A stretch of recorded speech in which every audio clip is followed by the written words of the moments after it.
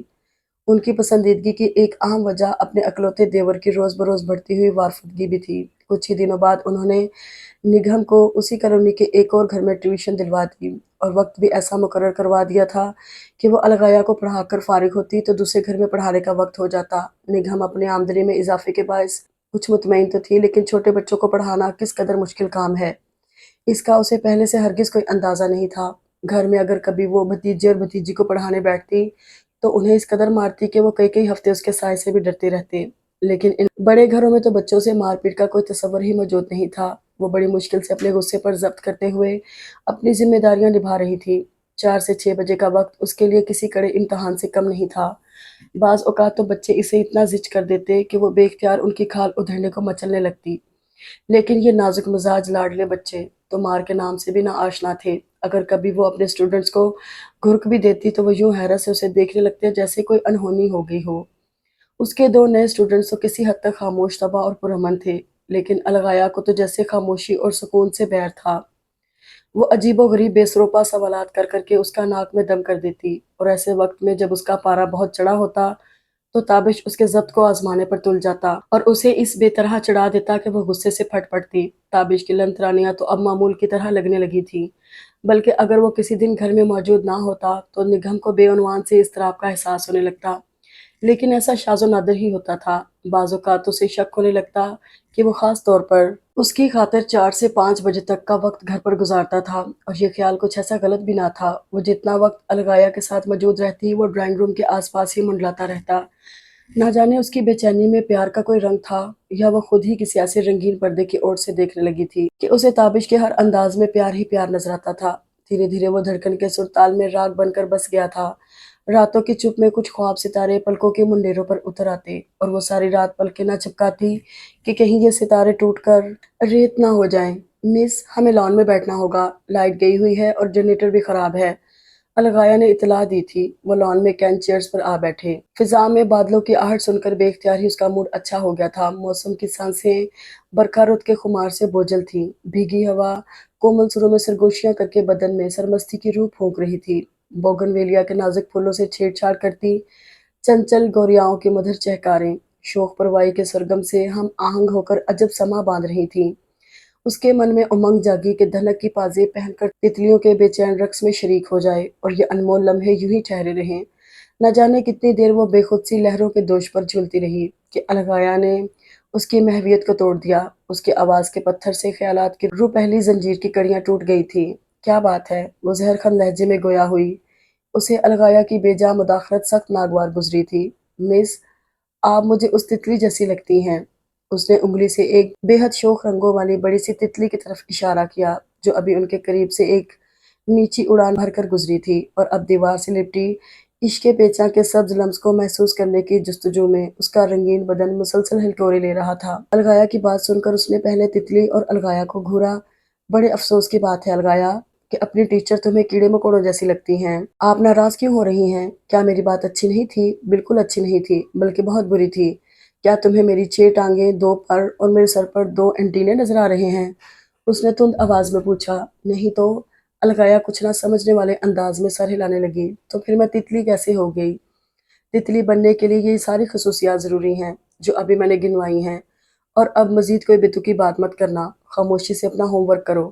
اس نے کرسی کی پشت سے سر ٹکاتے ہوئے تنبیہ کی، لیکن وہ الغایہ ہی کیا جو خاموش بیٹھ جائے۔ وہ وقفے وقفے سے کسی نئی گتھی میں الجھ جاتی اور اس کے سلجھاؤ کے لیے نگہم کے سر ہو جاتی۔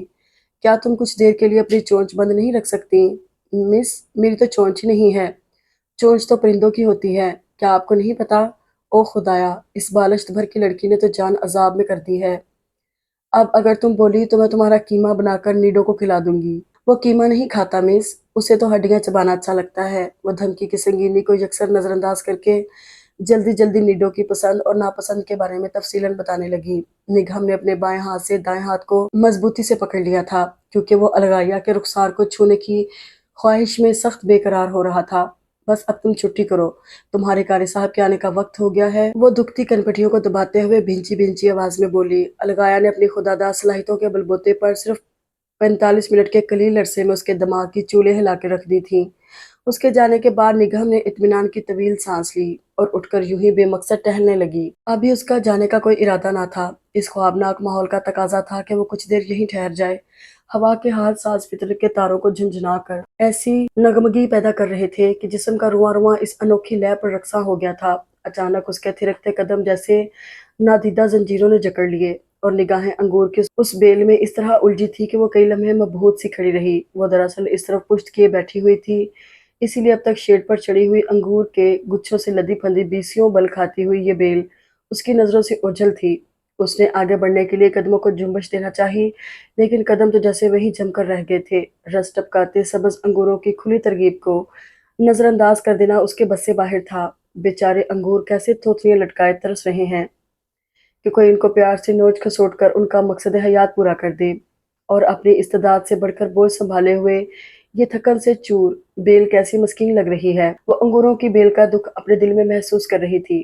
اس گھر کے لوگوں کی بے حسی تو انتہا کو پہنچی ہوئی ہے، اور اگر میں یہ کام کروں گی تو اسے ایک نہایت ہی نامناسب نام دیا جائے گا۔ شیڈ کے نیچے کرسی رکھتے ہوئے اس کے ذہن میں چوری کا لفظ لہرایا تو ایک لمحے کے لیے اس کے دل کی دھڑکن تیز ہو گئی۔ استاد تو قوم کا معمار ہوتا ہے، اور ایک معمار باغ اجاڑنے جیسی تخریب کاری کا مرتکب کیسے ہو سکتا ہے؟ استاد کے رتبے اور کردار کے متعلق مختلف اقوال زنی کی ایک طویل فہرست اس کی نظروں کے سامنے مرتب ہونے لگی۔ یہ سارے اقوال تو استاد کے بارے میں ہیں، جبکہ میں تو استانی ہوں۔ اس نے ایک نہایت مضبوط دلیل سے سارے اندیشوں کے پرخچے اڑا دیے۔ کمر کے گرد دوپٹے کو گانٹھ دے کر اس نے سوچوں کی بندش کا اہتمام بھی کر دیا تھا۔ کرسی پر قدم رکھنے سے پہلے اس نے آخری دفعہ ادھر ادھر دیکھ کر اچھی طرح اطمینان کیا تھا۔ اس نے ایک ایسے عمر رسیدہ گچھے کا انتخاب کیا جو اس کے خیال میں زندگی کا بوجھ اٹھانے کے قابل نہیں رہا تھا، اور ابھی اس کی مشکل آسان کر ہی رہی تھی کہ اعصاب کو جھنجھوڑ دینے والی آواز نے اس کے جسم کی ڈولتی ناؤ کو بھنور کے سپرد کر دیا۔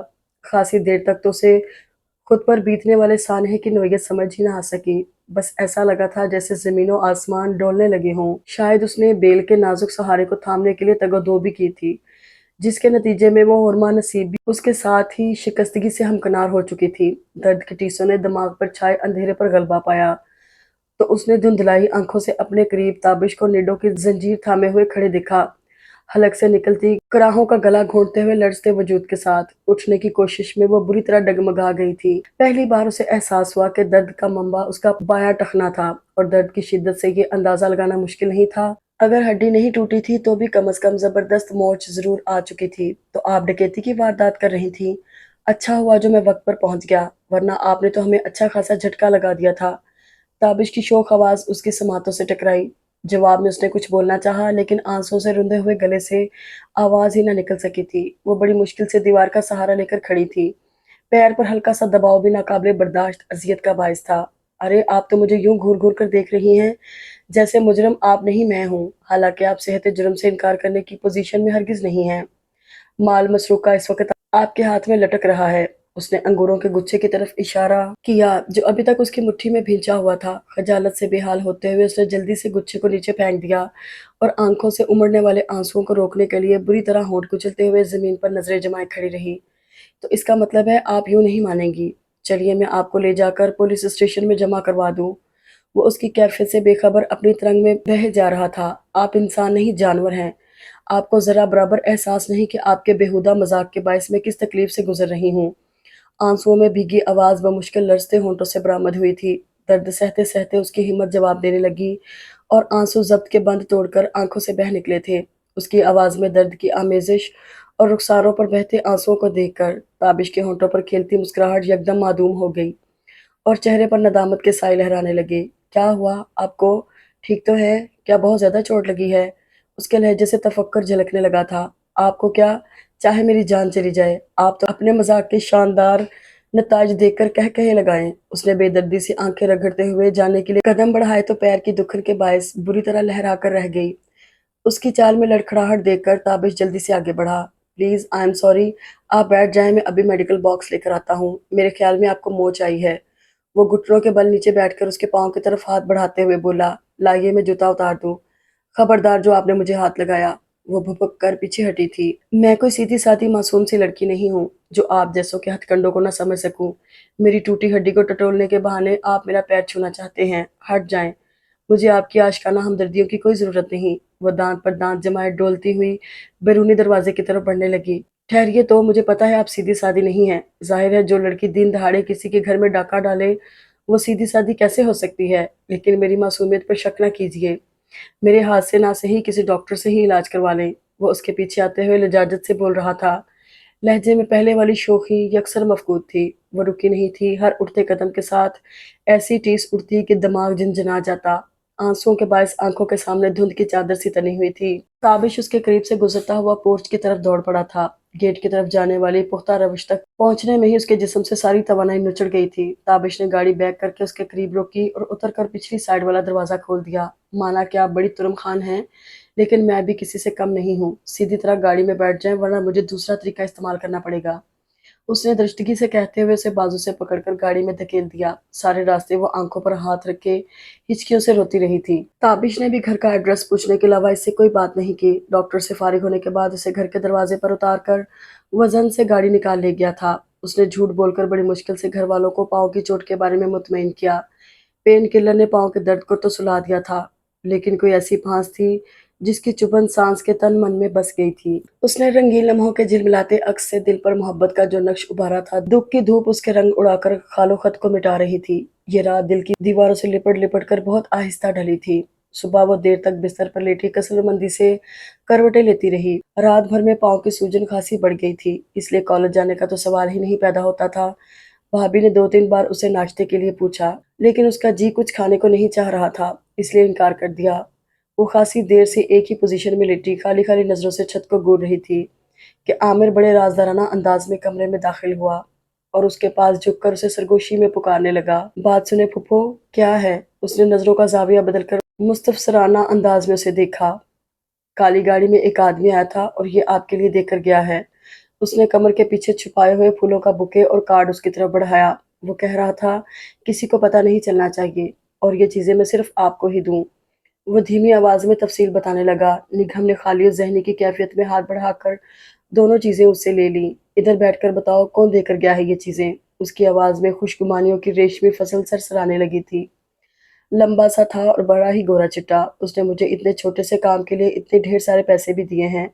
وہ جیب سے 100 روپے کا نوٹ نکال کر خوشی سے ہاتھوں میں بل دینے لگا۔ نگہم نے جھپٹ کر نوٹ اس کے ہاتھوں سے چھین لیا اور اسے دھکا دے کر چارپائی سے اٹھاتے ہوئے بولی، چلو بھاگو یہاں سے، اور خبردار اس بات کا کسی سے ذکر کیا تو میں تمہاری ہڈیاں توڑ دوں گی۔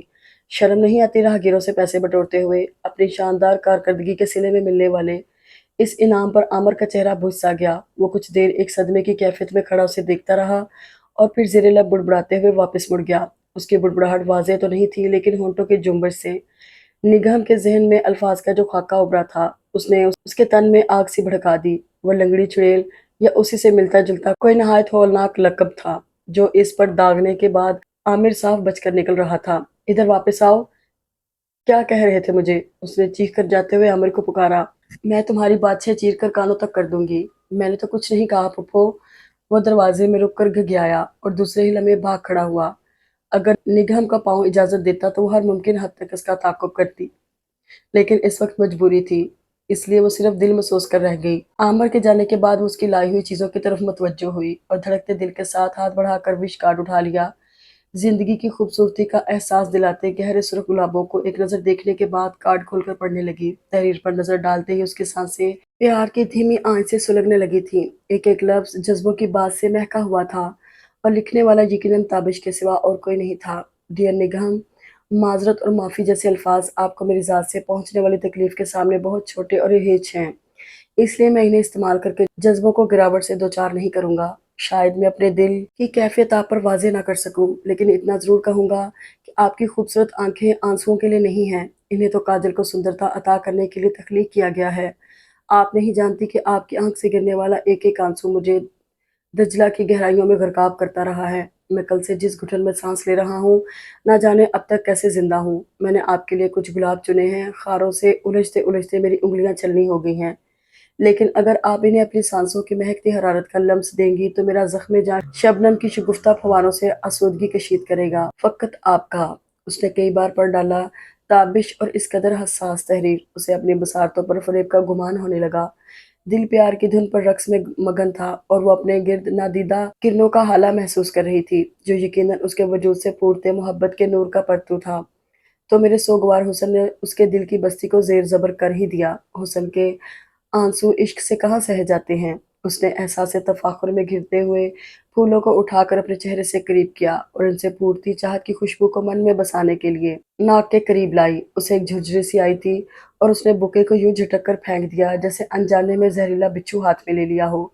اس نے ناک میں ہونے والی کھجلی کو روکنے کے لیے ناک بری طرح مسل ڈالی۔ شاید اس کی حصے شامہ پیار کی اس نرالی مہکار کو برداشت نہیں کر پائی تھی، اسی لیے اسے چھینک پر چھینک آنے لگی۔ پھولوں پر بڑے چاو سے چھڑکی گئی سرخ مرچوں نے اسے چند ہی لمحوں میں قابل رحم حالت میں پہنچا دیا۔ جلن کے باعث آنکھوں سے مسلسل پانی بہہ رہا تھا اور چھینکیں رکنے میں ہی نہ آ رہی تھیں۔ وہ تقریباً گرنے والے انداز میں چارپائی سے نیچے اتری اور ایک ٹانگ پر اچھلتے ہوئے کسی نہ کسی طرح خود کو گھسیٹ گھساٹ کر واش روم تک لے آئی۔ خاصی دیر تک آنکھوں اور چہرے پر پانی کے چھپکے مارنے کے بعد چھینکوں کے تسلسل میں کچھ کمی آئی تھی۔ اتنی سی دیر میں وہ یوں ہانپنے لگی تھی جیسے کہیں دور سے بھاگتی ہوئی آئی ہو۔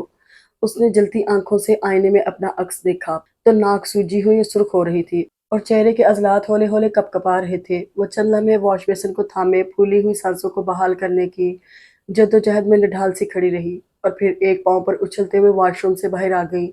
اماں جو کسی کام سے ادھر آئی تھی اسے اچھلتا دیکھ کر ٹھٹک گئی۔ کیا ہو گیا ہے لڑکی تجھے؟ ٹوٹے پاؤں کے ساتھ یوں قدقڑے لگاتی پھر رہی ہے۔ کوئی کام تھا تو مجھ سے یا سمیہ سے کہا ہوتا۔ اماں، وہ کراہتے ہوئے ان کے سینے سے جا لگی۔ وہ اسے سہارا دے کر چارپائی تک لے آئیں۔ کیا بہت درد ہے؟ وہ اس کا سر سہلاتے ہوئے پوچھ رہی تھیں۔ ہاں بہت، اتنا کہ سہا نہیں جا رہا۔ وہ ان کی آغوش میں منہ چھپائے سسک رہی تھی۔ پریم جھولا جھولتے ہوئے وہ اتنی بلندی سے منہ کے بل گری تھی کہ جسم و جاں زخموں سے چور چور ہو گئے تھے۔ چپ ہو جا میری بچی، میں مرہم لگا دیتی ہوں، ابھی درد دور ہو جائے گا۔ اماں، کسی کی بے حسی نے دل پر جو گھاؤ لگائے ہیں ان پر مرہم کون رکھے؟ وہ پوچھنا چاہتی تھی لیکن کہہ نہ سکی۔ 2 دنوں میں سوجن اتر گئی اور وہ چلنے پھرنے کے قابل ہوئی تو کالج جانے لگی، لیکن ٹیوشن پڑھانے نہیں جا رہی تھی۔ اماں نے پوچھ پوچھ کر جان عذاب کر دی تھی، بچوں کو پڑھانے کیوں نہیں جاتی ہو؟ اماں، میری طبیعت ٹھیک نہیں ہے، جب اچھی ہو جاؤں گی تو جانے لگوں گی، وہ انہیں مطمئن کرنے کے لیے کہہ دیتی۔ اس لڑکی کی منطق بھی نرالی ہے، کالج جانے کے لیے بھلی چنگی ہے اور ٹیوشن پڑھانے کو طبیعت خراب ہے۔ گھر میں 4 پیسے آتے اسے اچھے نہیں لگتے۔ وہ خود ہی بول بول کر خاموش ہو جاتی۔ اگلے روز بھائی آفس سے آتے ہی اسے بتانے لگے، آج تمہاری اسٹوڈنٹ الغایا کی امی کا فون آیا تھا، تم نے انہیں گھر کا ایڈریس نہیں دیا تھا اس لیے انہوں نے آفس میں مجھ سے رابطہ کیا، تمہارے لیے بہت پریشان تھی، میں نے تمہاری چوٹ کا بتایا تو بہت فکر مند ہو رہی تھی۔ انہوں نے دانی لوگوں کے گھر سے بھی پتہ کیا تھا لیکن تم وہاں بھی نہیں جا رہی تھی۔ وہ بتا رہی تھی کہ الغایا کے مڈ ٹرم ایگزامز ہونے والے ہیں اور ان دنوں سے تمہاری ہیلپ کی بہت ضرورت ہے۔ میں نے انہیں کہہ دیا کہ تم کل الغایا کو پڑھانے آؤ گی۔ آپ نے مجھ سے پوچھے بنا کیسے کہہ دیا؟ اس کے لہجے کی تلخی پر بھائی نے چونک کر اسے دیکھا۔ آخر تم کیوں نہیں جانا چاہتی؟ کوئی وجہ تو ہو؟ بس میں نے کہہ دیا ہے، میرا جی نہیں چاہتا تو کوئی مجھے اس کے لیے مجبور نہ کرے، وہ قطعیت سے کہتے ہوئے اٹھ کر کمرے میں چلی آئی تھی۔ پھپھو، دادی آپ کو بلا رہی ہیں، مہمان آئے ہیں۔ زینی اسے پیغام دے کر جواب کا انتظار کرنے لگی۔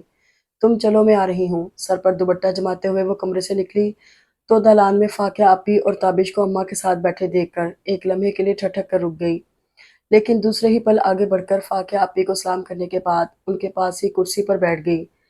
کہیں تابش نے انگوروں والا قصہ اپنی بھابھی کو نہ سنا دیا ہو، اگر انہوں نے اماں کے سامنے ذکر کر دیا تو بات بہت بگڑ سکتی ہے، سوچ کر اس کی ہتھیلیاں پسینے سے بھیگنے لگی تھیں۔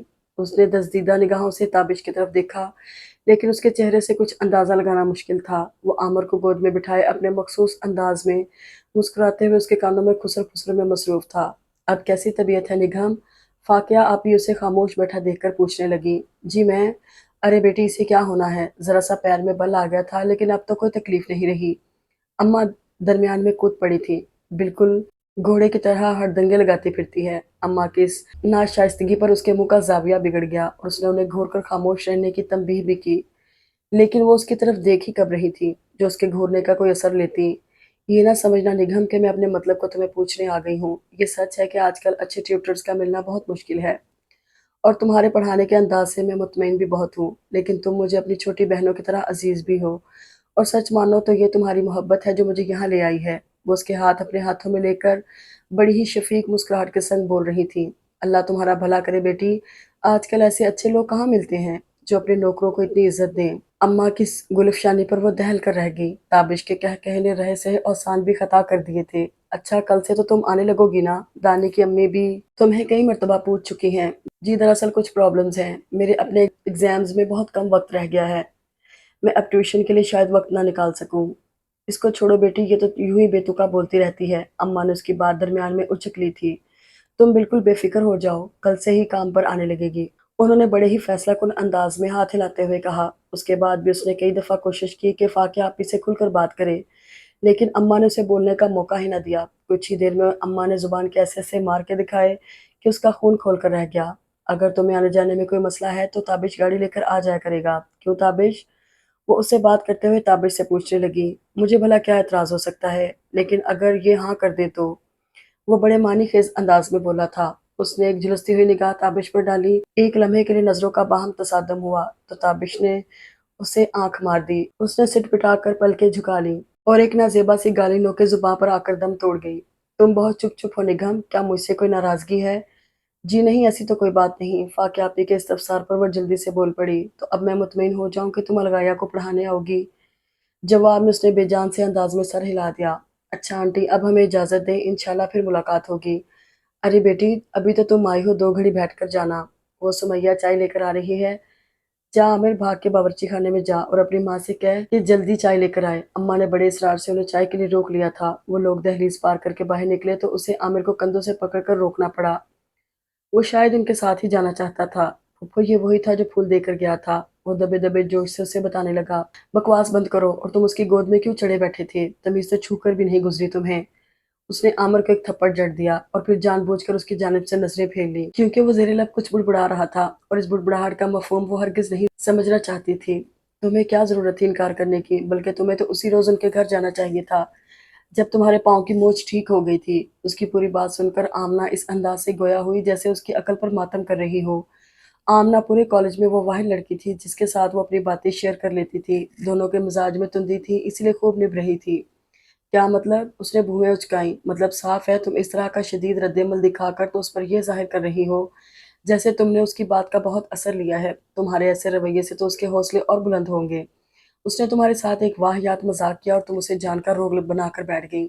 اس سے تو یوں لگتا ہے جیسے تم واقعی اس میں انٹرسٹڈ ہو۔ نگہم اس بات پر آمنہ سے نظریں چرا گئی تھی، مبادا دل کے موہن چور کا عکس اس کی آنکھوں میں لہراتا نظر نہ آ جائے۔ تمہیں تو اس وقت ہی اس کے منہ پر تھپڑ مار دینا چاہیے تھا جب اس نے تمہیں کرسی سے گرا دیا تھا، اور تم ہو کہ اس کے بھیجے ہوئے پھول اور کارڈ وصول کرتی پھر رہی ہو۔ اور تمہیں یہ مشورہ کس نے دیا تھا کہ ان پھولوں میں اپنی ناک گھسیڑو؟ حماقت کی بھی کوئی حد ہوتی ہے۔ اس کے لہجے میں صاف ظاہر تھا کہ اس نے نگہم کا رد عمل سخت ناگوار لگا تھا۔ اچھا یہ نصیحت کسی اور وقت کے لیے رکھ چھوڑو، اس وقت تو مجھے یہ بتاؤ کہ میں کیا کروں؟ نگہم کے انداز میں جھنجھلاہٹ تھی۔ تم یہ کرو کہ آج سے ہی الغایہ کو پڑھانے چلی جاؤ اور اس تابش کو اس طرح اگنور کرو جیسے کچھ ہوا ہی نہ ہو۔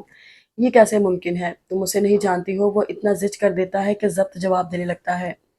کیوں ممکن نہیں ہے احمق لڑکی؟ یہاں کالج میں تو بڑی خونخوار بنی پھرتی ہو اور اس لڑکے کے سامنے تمہاری حالت بھیگی بلی سے بھی بری ہے۔ آخر تم اس سے اتنا دب کیوں رہی ہو؟ اسے ایسا منہ توڑ جواب دو کہ آئندہ کے لیے وہ تمہارا سامنا کرنے سے بھی کترانے لگے۔ اب وہ اسے کیا بتاتی کہ وہ تو خود ہر دم اس کا سامنا چاہتی ہے۔ مرچوں والے واقعے کے سلسلے میں تم بالکل انجان بن جانا۔ اگر وہ تم سے اشارتاً بھی ذکر کرے تو تم صاف مکر جانا۔ وہ کیوں؟ کیوں کا کیا مطلب ہے؟ آخر تم اتنی ناسمجھ کب سے ہو گئی؟